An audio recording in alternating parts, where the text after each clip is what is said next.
Le sous-sol de l'Abitibi-Témiscamingue semble avoir suscité pendant longtemps plus d'intérêt que ses habitants. Il est vrai que l'on venait d'abord et avant tout travailler dans cette région riche en mines et en forêts. Cependant, depuis une quinzaine d'années, les Abitibiens combattent l'isolement en créant des manifestations culturelles stimulantes, comme le Festival du cinéma international 1985, tenu à Rouyn-Noranda du 9 au 14 novembre. Évidemment, il n'y a pas 25 productions. Le directeur du festival, Jacques Matt, le justifie ainsi. On voulait aller vers le Québec, puis en même temps, ouvrir les portes sur le monde, parce que un pays comme l'Abitibi doit et a le droit de prétendre d'avoir une ouverture sur le monde, comme les grandes métropoles, d'accueillir ici des Italiens ou des Danois. Tout au long du festival, nous avons l'honneur de recevoir un nombre sans précédent d'invités. Le festival en est à sa 4e édition. Son budget est de 142 000 $. Cette année, on a présenté au Théâtre du Cuivre de Rouyn-Noranda 46 courts, moyens et longs métrages provenant de 10 pays différents. Déclare donc officiellement ouvert le 4e Festival du cinéma international en Abitibi-Témiscamingue. Les premières étaient nombreuses, comme les films Desiderio de la réalisatrice italienne Anna Maria Tatto, Rocking Silver du réalisateur danois Erik Clausen, Trois hommes et un couffin de la française Colin Serrault et Au Picasso de Gilles Carle. Comment expliquer ce succès? C'est une région à 700 km au nord de Montréal. C'est isolé géographiquement, ça on ne peut pas le nier. Donc, des gens qui vivent en région isolée, ils ont des qualités qu'on n'a pas à Montréal. L'accueil, la chaleur, parce que c'est reconnu que les régions, quand il y a du monde neuf qui rentre dans le pays, on les reçoit, on les invite chez eux, on leur parle, on se parle. Ici, c'est un festival où le monde se parle dans le hall d'entrée, on parle aux réalisateurs. Aussi, la différence, c'est le soutien total de son milieu. Un soutien, je parle des commerçants, des organismes. Ça, c'est important, c'est une différence. Disons, c'est un milieu complet qui soutient le festival. Tous ceux qui travaillent au festival, ils sont 25, sont bénévoles, tout comme le sont les 3 fondateurs, Jacques Matt, professeur de cinéma, Louis Dallaire, agent d'information pour le gouvernement du Québec, et Guy Parent, directeur du Théâtre du Cuivre à Rouyn-Noranda. C'est un travail d'équipe qui dure toute l'année. Un festival est terminé, que déjà on travaille sur celui qui vient. Ce qu'il faut, c'est courir après subventions et se tenir au courant de tout ce qui existe aussi en termes de production de films, des films qui vont sortir dans l'année, de se tenir au courant avec des producteurs, avec des distributeurs, voire ailleurs. Aller voir ailleurs, justement, aller voir à Los Angeles, aller voir à Cannes ou aller voir à Berlin, ce qui a déjà été fait. Et il faut se tenir énormément au courant, puis essayer d'inviter les gens avec différents arguments, disons, soit l'exotisme, soit encore l'accueil qui est réservé ici, et surtout la bonne couverture de presse. Bonjour, chers auditeurs et auditrices, et bienvenue au 4e Festival du cinéma international en Abitibi-Témiscamingue. Le festival déplace de plus en plus de journalistes. La presse écrite et les médias électroniques, tant locaux que nationaux, suivent pas à pas la progression du festival. De fait, on retrouve à Rouyn-Noranda presque tous les critiques de cinéma du Québec. Parmi eux, il y avait Richard Gay et Luc Perrault. Si des critiques de cinéma comme Luc et moi se déplacent pour venir à Rouyn, c'est qu'en fait, on a l'occasion de voir ici des films qu'on n'a pas encore pu voir à Montréal.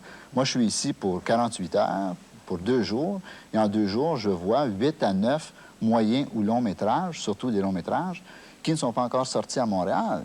Et ça, c'est précieux. Ces films-là sortiront prochainement. Je les aurai déjà vus. Si je veux les revoir, je les reverrai. Mais en termes d'information critique, j'ai déjà la matière, quoi. J'ai déjà vu les films. J'aurais vu les films ici, à Rouyn, encore une fois, dans une ambiance très, très, très agréable. L'une des grandes qualités de ce festival réside dans la chaleur de l'accueil. Les organisateurs misent, et ils ne se trompent pas, sur l'hospitalité des gens de la région pour faire du festival un événement à ne pas rater. Le festival devient ainsi une fête de famille. Mais il y a un petit côté, comme dans les clubs de vacances, où les gens sont ensemble et ont envie de le rester, en fait. Et comme l'accueil, en plus, est parfaitement fait, l'organisation aussi, très sympathique, donc je trouve que c'est plus facile de contacter les gens dans un endroit comme ça. On sait où est l'hôtel, on sait où est l'endroit de la projection. Et si on était dans une grande ville, on aurait envie d'aller visiter, tout ça, ce serait beaucoup moins efficace. Je trouve que c'est plus efficace de faire ça, que c'est une très bonne idée.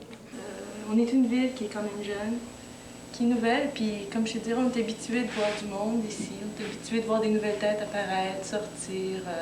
Souvent, étant donné que c'est un peu une petite ville, et quand on voit une personne différente seulement travailler, on sait qu'elle vient de l'extérieur.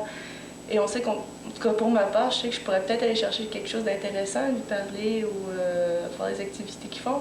Tout comme le festival d'ailleurs, que les personnes, c'était super intéressant de voir du monde nouveau, puis des personnes qui sont intéressées dans le domaine cinématographique, qui produisent des choses. Alors pour nous, je pense que plusieurs personnes, en tout cas au Rwanda, cherchent un profit justement. Un festival en région éloignée remplit plusieurs fonctions. Non seulement alimente-t-il en bons films les cinéphiles avertis, mais il devient aussi une carte de visite internationale pour promouvoir les qualités culturelles, géographiques et touristiques de la région. Je pense qu'il y a une implication un peu, je pense, de beaucoup de gens de la population. Mais aussi, il y a un intérêt, une retombée économique, je pense, qui est important de regarder dans le Festival du film. Moi, comme en affaires ici, je trouve ça extraordinaire parce qu'on sent déjà un renouveau avant et après.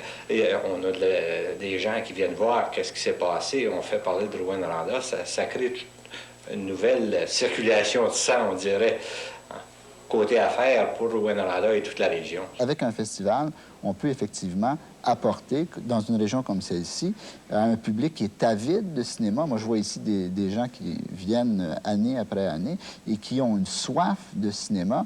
Et grâce au festival, cette soif-là est apaisée d'une certaine façon. Et aussitôt le festival terminé, ces gens-là pensent déjà au festival de l'année suivante. Ce qui est très intéressant, puis cette année, c'est plus que peut-être d'autres années, c'est la proportion de films régionaux. Je crois qu'on en a vu 3 jusqu'ici, au moins. Et c'est intéressant de voir que peut-être ce festival-là a un effet pour aider à une production de films dans cette région.